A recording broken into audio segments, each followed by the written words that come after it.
écrits que Dieu nous a communiqués ce matin. Amen.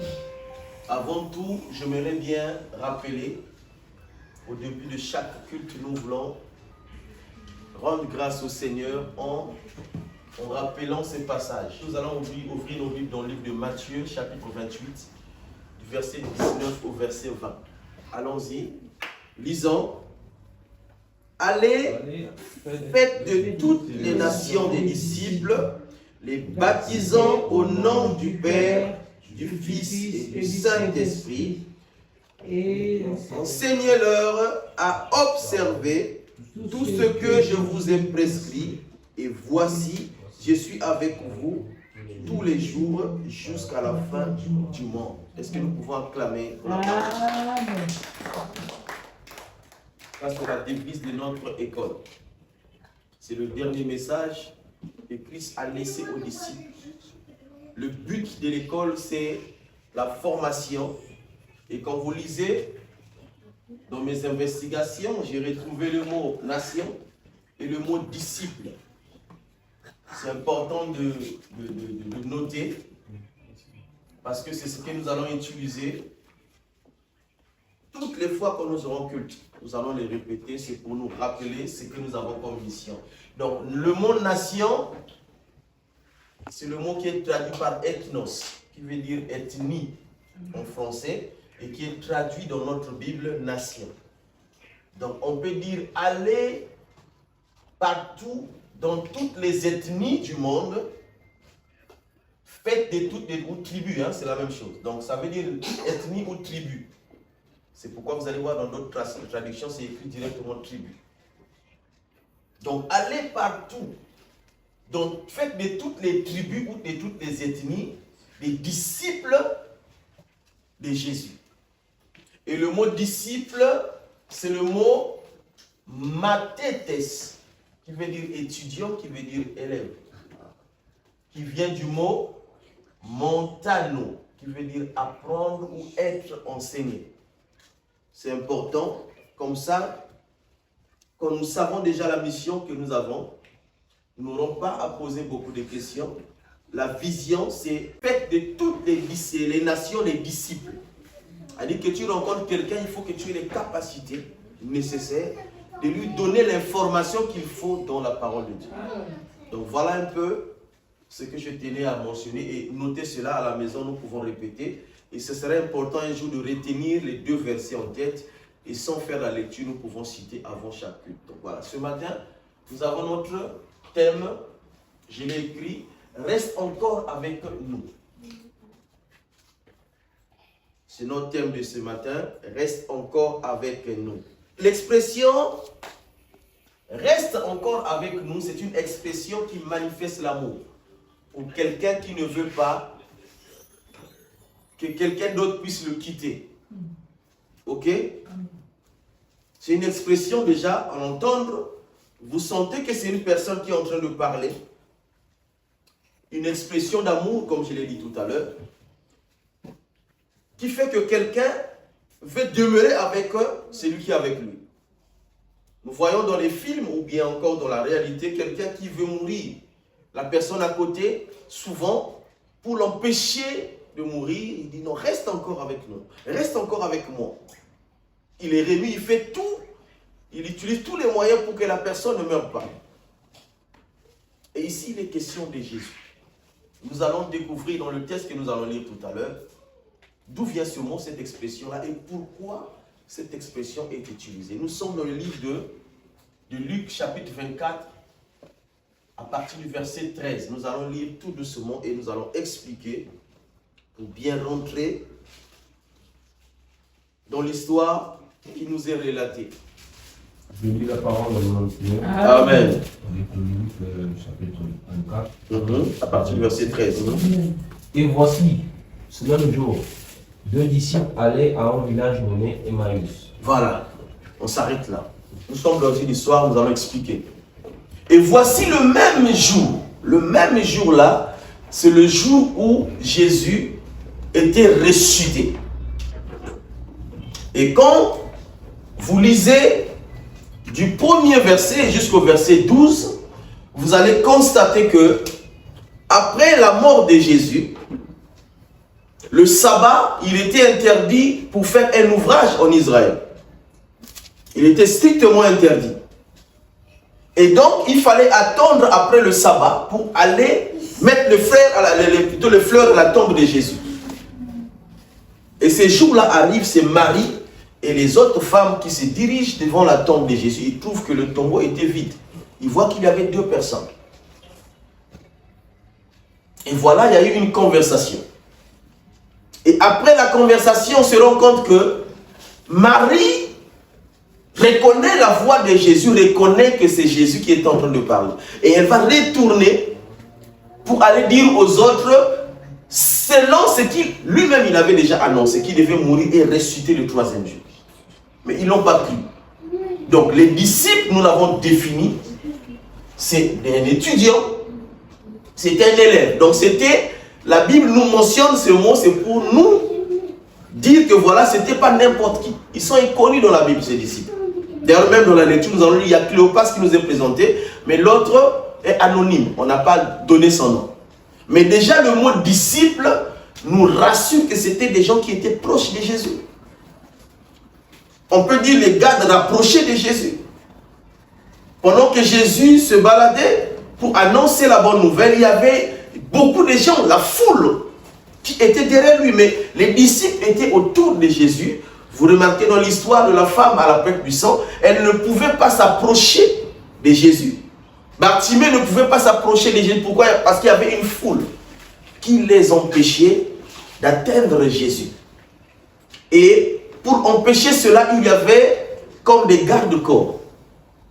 Et parmi ces gardes-corps-là, c'était les disciples de Jésus, les plus proches de Jésus. Parce qu'un disciple, n'oubliez pas, c'est celui qui suit la discipline. Un étudiant, un élève, c'est celui qui apprend. Amen. Et donc, on dit que les disciples, voici le même jour. Marie, elle part autrement avec les autres, elle découvre que c'est Jésus et elle vient sans douter apporter la nouvelle aux autres. N'oubliez pas que le rendez-vous c'était à Jérusalem. Mais eux, la Bible dit que voici le même jour, malgré ce témoignage, malgré cette sentence qui a été publiée par ces femmes, mais elles sont en train de changer de direction. Amen. Amen. Ces 2 disciples, ces 2 personnes sont en train de changer de direction. Et la Bible dit qu'ils s'éloignaient de Jérusalem. On peut reprendre le verset, s'il te plaît. Alors, et voici ce même voici ce même jour, 2 disciples allaient à un village nommé Emmaüs. Voilà. Éloigné de Jérusalem de 60 stades. Voilà. Éloigné de Jérusalem à 60 stades. Donc à environ 11 km. Pourquoi vous allez vous éloigner alors que la promesse était où? Était à Jérusalem. C'est là qu'ils devaient attendre la mouvance du Saint-Esprit.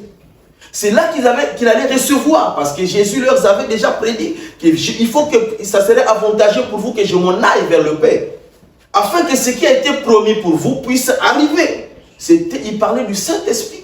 Donc vous ne devez pas vous éloigner du lieu de la promesse qui est Jérusalem. Mais voici le même jour, les mêmes disciples rapprochés, les gardes rapprochés de Jésus. Vous allez suivre dans le dialogue, dans la conversation, que c'était terrible. Voici le même jour qu'ils s'éloignent. Donc même pas le 2e, même pas le 3e jour. Ils commencent à s'éloigner de Jérusalem. Vas-y frère, verset 14. Et ils s'entretenaient de tout ce qui s'était passé. Et ils s'entretenaient de tout ce qui s'était passé. Et qu'est-ce qui s'était passé? Parce que toute la contrée connaissait réellement ce qui s'était passé en Jérusalem. C'était la mort d'un homme. Et quelle mort? Une mort bizarre. La mort à la croix, c'était une mort qui était une mort honteuse.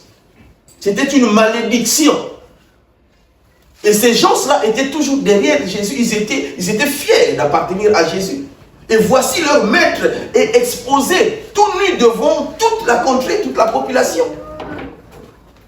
Et donc ils sont 2, mais en train de se parler. C'est bizarre. La Bible dit que 2 valent mieux que 1. Mais cette fois-ci, il y a 2 personnes, mais personne n'arrive à consoler l'autre. Ils sont en train de marcher. Continue, frère. Pendant qu'ils parlaient et discutaient, Jésus s'approcha et fit route avec eux. Pendant qu'ils parlaient et qu'ils discutaient, Jésus s'approcha et fit route avec eux. Donc pendant qu'ils sont en train de parler, il dit, mais frère, comment tu trouves? Tu ne trouves pas que cet homme-là était en train de nous embrouiller vraiment? Il nous amène pendant 3 ans. On pensait que c'était lui qui devait nous libérer, qui devait faire des grandes choses. Mais voilà, cette mort-là n'est pas de Dieu. Vas-y, frère. Jésus s'approche. Mais leurs yeux étaient empêchés de le reconnaître. Mais leurs yeux étaient empêchés de le reconnaître. Et j'aime bien ça. Leurs yeux, ça veut dire qu'ils sont en difficulté. En réalité, quand vous lisez, c'est pourquoi j'aime ma Bible. J'aime lire. Et la Bible, c'est la meilleure des amies que nous pouvons avoir. Quand vous lisez, quand vous comprenez, vous faites partie de la parole de Dieu. Il n'y a pas meilleur ami que la parole de Dieu. Des gens qui ont perdu un être cher, ils sont dérangés, ils sont désorientés, ils sont désespérés. C'est ce qui leur a poussé de retourner chez eux. Parce que ce qui les avait amenés dans la capitale, c'était la présence de leur maître. Et le regret qu'ils sont en train de manifester, c'était de ne pas voir leur maître mourir. Mais voici la même personne qui est en train de les chagriner, apparaît devant eux, et en temps normal, qu'est-ce qu'il va avoir comme comportement? Un soulagement, n'est-ce pas? Imaginez-vous quelqu'un que vous aimez est décédé, vous pleurez, et cette personne se réveille. Quelle serait votre réaction? C'est pas d'aller l'embrasser? Hein? Sinon, à moins qu'on ait une pensée négative. Mais sinon, quand vous aimez la personne, vous ne direz même pas que c'est un fantôme. Vous allez vous approcher, vous allez le parler. Parce que c'est un soulagement de toujours voir quelqu'un que vous aimez à côté de vous. N'est-ce pas? Mais voici, ils avaient le chagrin, ils étaient désespérés. Vous allez rencontrer dans tout ce qu'ils sont en train de raconter qu'ils avaient vraiment besoin que Christ reste avec eux. Mais voici la même personne apparaît, mais ils sont ignorants, ils n'ont pas la connaissance de la personne. Continue, frère. Alors, il leur dit, de quoi vous entretenez-vous en marchant? De quoi vous Pour que entretenez-vous? vous soyez tout triste. De quoi vous entretenez-vous en marchant pour que vous soyez triste? Parce qu'en temps normal, 2 personnes ne peuvent pas marcher ensemble sans pourtant qu'ils se conviennent. Avant de démarrer le chemin, frère, nous allons aller à Emmaüs. Quel est le but? Non, le but que nous allions pour faire tel projet. Donc en cours de route, déjà vous discutez du projet que vous allez poser là-bas, à la destination. Mais curieusement, Jésus arrive, il le trouve en contradiction.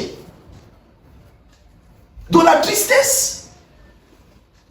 De quoi parlez-vous? Maintenant, écoutez la suite. C'est Cléopas et l'autre disciple qui va répondre. Vas-y. L'un d'eux, nommé Cléopas, répondit, es-tu le seul qui, séjournant à Jérusalem, ne sache pas ce qui est arrivé ces jours-ci? Vas-y. Quoi leur dit-il? Quoi leur dit-il? Et ils lui répondirent, ce qui est arrivé au sujet de Jésus de Nazareth, qui était un prophète puissant en œuvre et en parole devant Dieu et devant tout le peuple. Et comment les principaux sacrificateurs et nos magistrats l'ont livré pour le faire condamner à mort et l'ont crucifié. Arrête-toi, frère. Est-ce que vous comprenez ça? Donc, Jésus leur pose la question, pourquoi vous êtes triste? Pourquoi vous êtes en train de marcher, mais vous ne vous entendez pas dans ce que vous êtes en train de vous dire? Elle dit qu'aucune personne d'entre vous deux est en train de comprendre et consoler, arrive à consoler l'autre. Et ils se mettent à expliquer la scène, ignorant que le responsable de la scène est celui qui est avec eux. Alléluia. Jésus-Christ, il est merveilleux. Est-ce que nous pouvons acclamer pour Jésus? Amen.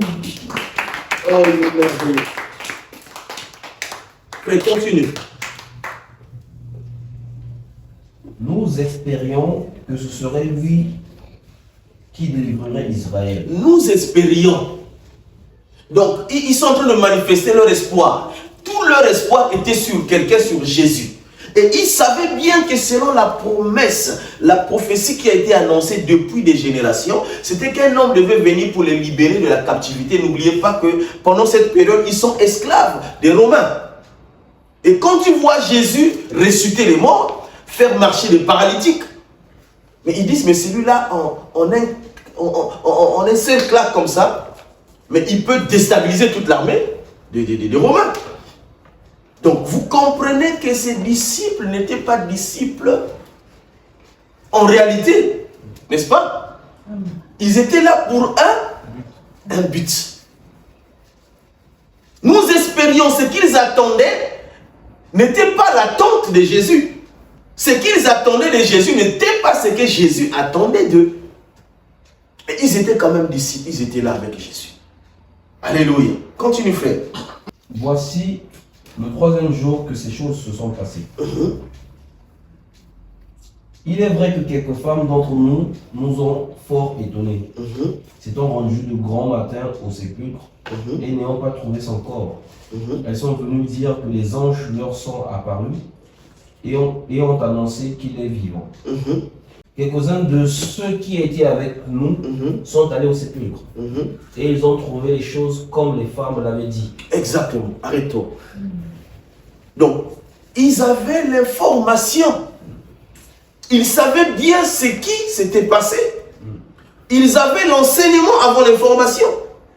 L'enseignement était que Jésus avait dit que Jésus, si vous détruisez cette maison, en 3 jours le rebâtir. Il parlait de sa mort, de sa résurrection. Là, il parlait devant la foule, mais il avait déjà prévenu aux disciples qui devaient mourir et qui devaient ressusciter le 3e jour.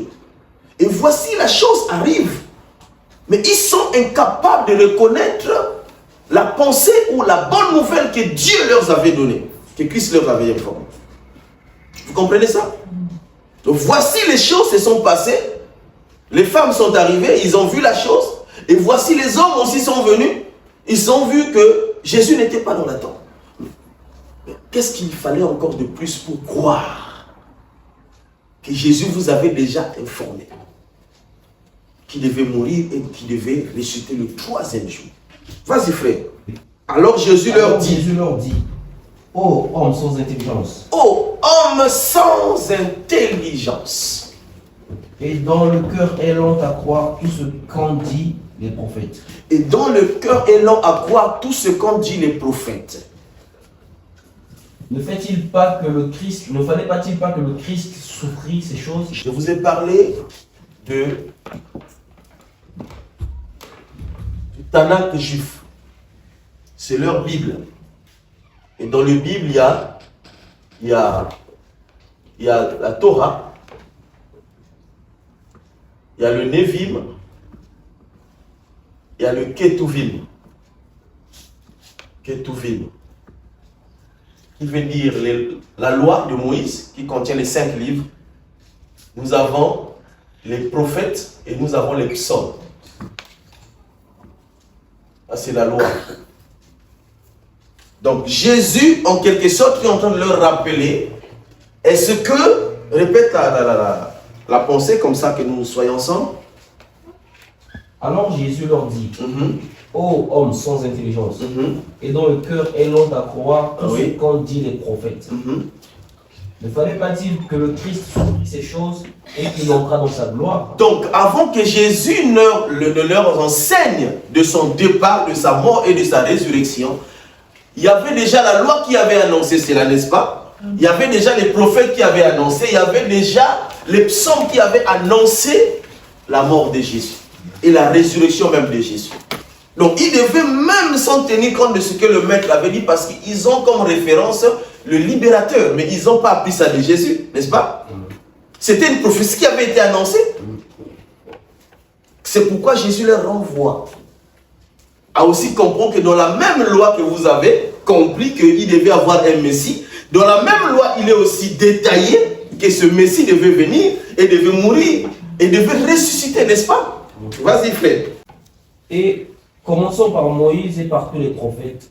Il leur expliqua dans toutes les Écritures ce qui le concernait. Commençons par Moïse et les prophètes. Moïse, c'est la Torah, c'est la loi.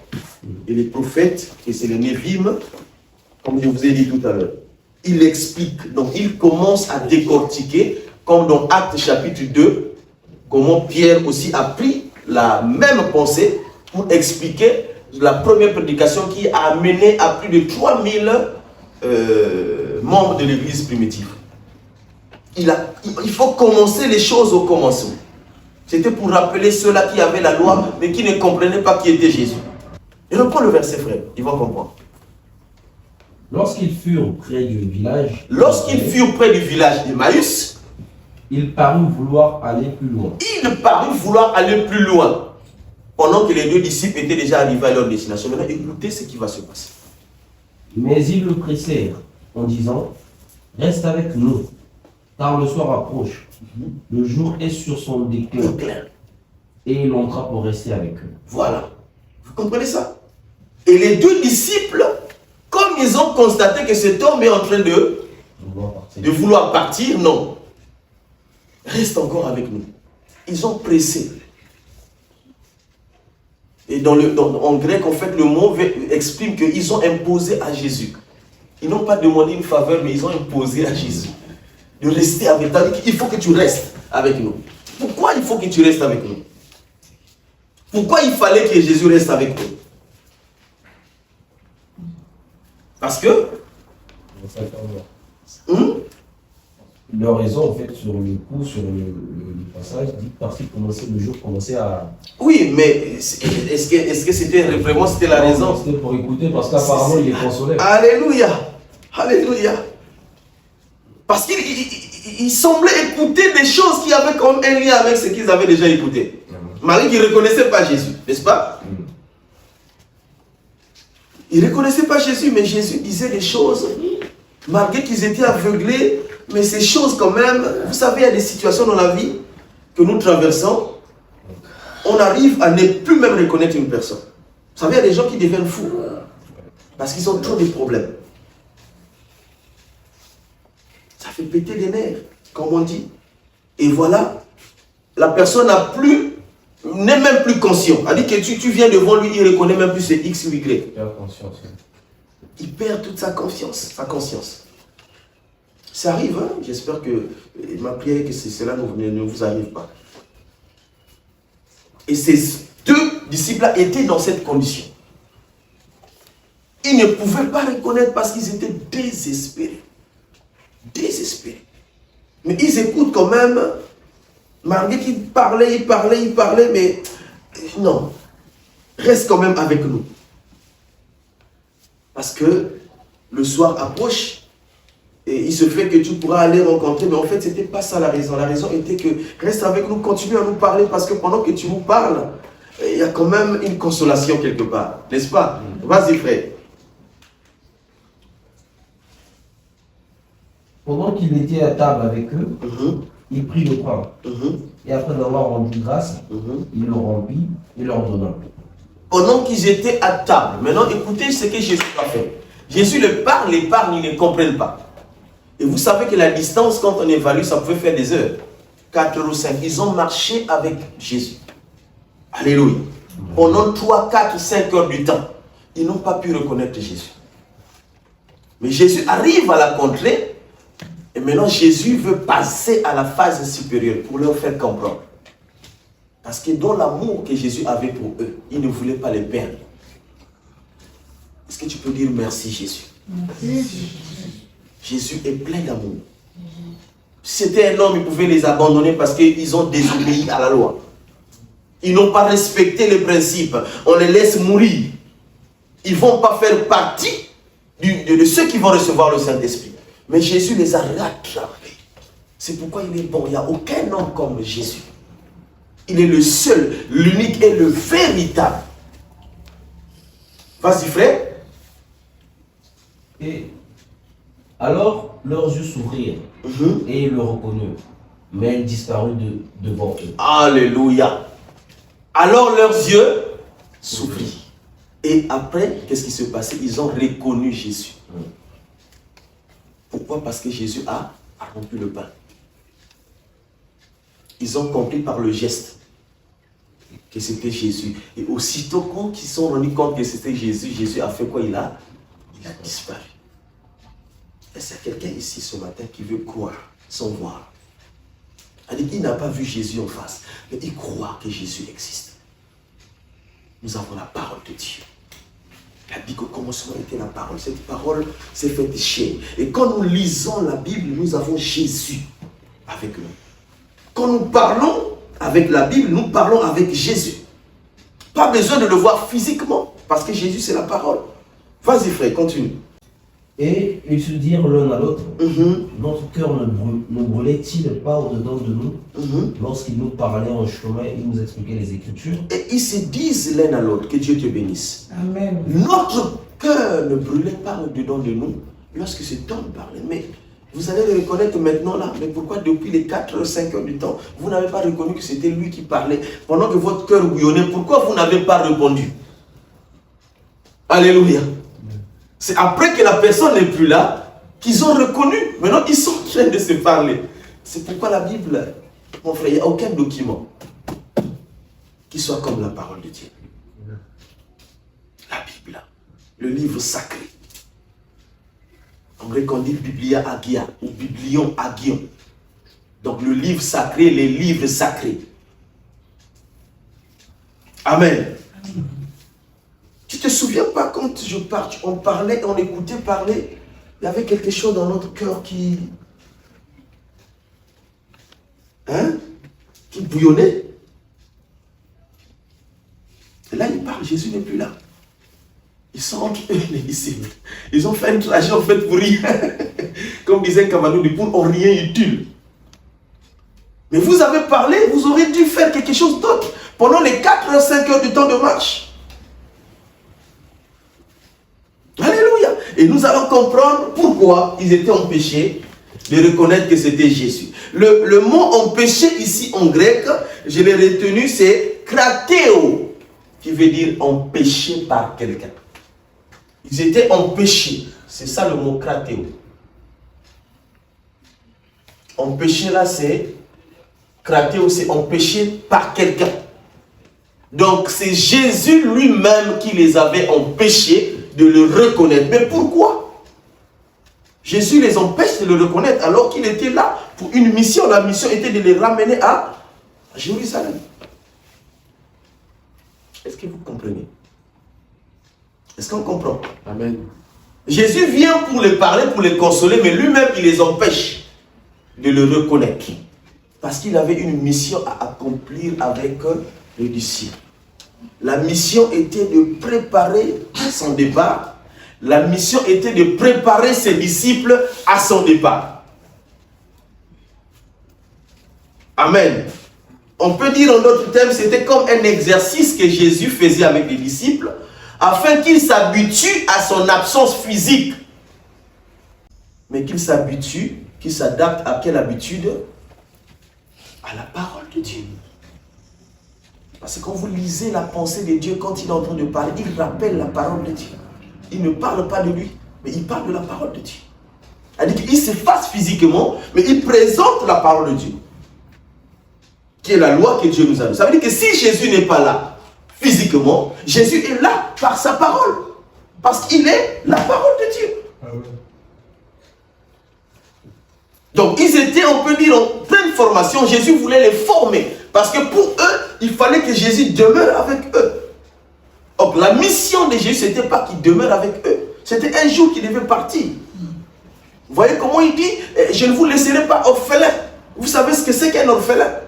Alors, il voyait le chagrin dans le cœur des disciples. La première fois quand il a annoncé sa mort, c'était compliqué pour les disciples de concevoir ces choses. Mais comment nous allons devenir?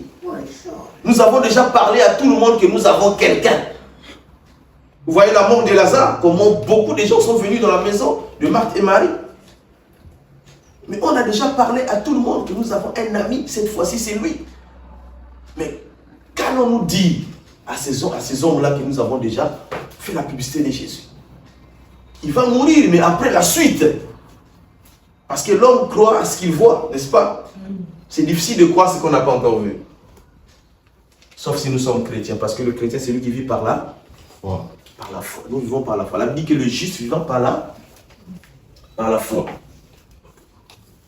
L'homme aime pourquoi il veut vivre. Voilà, vous envoyez Thomas dans le même contexte.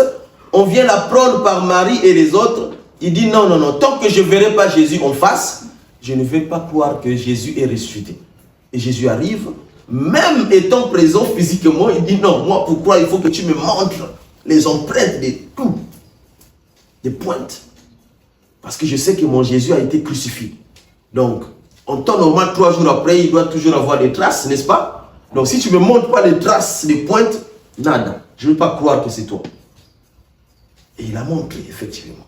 Et c'est là que Thomas a cru. C'est pourquoi souvent nous disons dans nos expressions, on va faire le Saint Thomas. Le Saint Thomas, c'est voir pour croire. C'est-à-dire que si, tant que je n'ai pas vu, je ne peux pas croire. Amen. Donc Jésus voulait les former dans le sens où il savait qu'il allait les quitter, mais autant que Père, c'était difficile pour eux qui étaient habitués avec lui de voir un homme comme Jésus partir. Physiquement, c'était difficile. Vous savez que même nous les chrétiens, nous avons l'espoir. Nous avons toute la loi qui nous informe sur la mort et la résurrection, sur le paradis. Mais quand nous perdons quelqu'un, quand même qu'il était dans le Seigneur, nous pleurons. Nous avons du mal, n'est-ce pas, à voir le départ d'une personne. Et Jésus le savait bien. C'est pourquoi il dit, je ne vous laisserai pas orphelin. Mais imaginez-vous, vous partez à Emmaüs. Là-bas, il n'y a pas le Saint-Esprit. Mais qui va vous consoler? Qui va vous ramener à la raison? Qui va vous faire comprendre tout ce que je vous ai enseigné comme parole? Parce qu'il n'y avait que le Saint-Esprit pour ouvrir l'intelligence de ce que Christ avait donné comme enseignement. Étudiants, élèves, ils étaient encore à l'école. Et c'est lui qui devait confirmer leurs études auprès de Dieu. C'était le Saint-Esprit. Alléluia. Donc Jésus veut nous former par le moyen de la parole de Dieu. C'est pourquoi au début nous avons cité Matthieu 28, 19 à 20. Le but c'est d'aller dans toutes les contrées du monde, faites des nations des disciples, faites des tribus des disciples. Et c'est ce que Jésus a fait. On n'est pas obligé de se déplacer pour aller travailler dans la vie d'une personne, mais par le moyen de la parole de Dieu. Comme nous avons parlé du centenier, il n'avait pas besoin de la présence de Dieu, de Jésus dans sa maison, mais il a dit, si tu dis seulement un mot, la chose s'accomplit. Nous avons vu ça dans notre thème du dimanche passé sur la foi. Tu dis seulement un mot. Ce mot-là, c'est dans la parole de Dieu. Alléluia. Donc Jésus voulait les former, les amener, au lieu de rester dans l'optique du physique de Jésus, mais il voulait les amener dans une autre dimension, de comprendre que Jésus est toujours là, étant absent physiquement, mais il est toujours là par la parole. Et nous revenons à notre enseignement, la foi. Vous comprenez? C'est par la foi. Jésus voulait en quelque sorte aussi les enseigner sur la foi. Les apprendre ce que c'est que la foi. C'est pourquoi il a dit, heureux ceux qui ont cru, sans voir. Sans voir, frère. Nous avons toutes les promesses. La grande promesse, c'est le salut. Et le souhait de Christ, c'est de ne pas nous voir en enfer, parce que l'enfer existe. C'est que tous nous soyons sauvés. Et pour être sauvés, il faut avoir la foi en Jésus. Tout ce qui a été annoncé dans la parole de Dieu. Et c'est ce que Christ voulait confirmer dans la vie des disciples. Reste encore avec nous. Ne sachant pas qu'il était toujours avec eux. Amen. Alléluia. Parce que même s'il avait continué, il était toujours avec eux. Parce que c'est la promesse qu'il avait faite. Je serai avec vous jusqu'à la fin du monde. Je veux rassurer un chrétien ce matin. Même pendant que tu traverses des moments difficiles. Amen. Tu marches. Tu traverses je ne sais pas quoi pendant que je suis en train de parler. Sache qu'il y a quelqu'un à côté de toi. Amen. Il y a quelqu'un à côté de toi. Qui te, bien que tu ne le vois pas. Mais il est là. Il te soutient. Il te rappelle. À moins que tu ne fasses pas attention. Le rappel, c'est la parole de Dieu. Et nous devons toujours faire recours à à la parole de Dieu. Toutefois, quand nous traversons des situations difficiles, que Dieu nous bénisse. Est-ce que nous pouvons acclamer pour le Seigneur? Je ne sais pas si ce matin tu es sur le chemin d'Emmaüs. Ces deux disciples étaient sur le chemin d'Emmaüs. Ils étaient désespérés. Ils étaient désorientés parce que l'orientation c'était en Jérusalem. Ils devaient rester à Jérusalem. Et je me suis posé des questions. Si Jésus n'avait pas intervenu, quel serait le sort de ces deux disciples?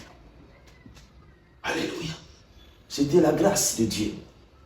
Que Dieu les rattrape. Et vous savez que beaucoup de gens ont perdu la bonne direction aujourd'hui.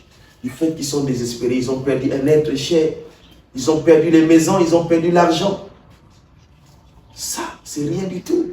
La vie véritable, c'est la vie éternelle que Dieu a réservée pour nous. Soyons seulement confiants et fidèles.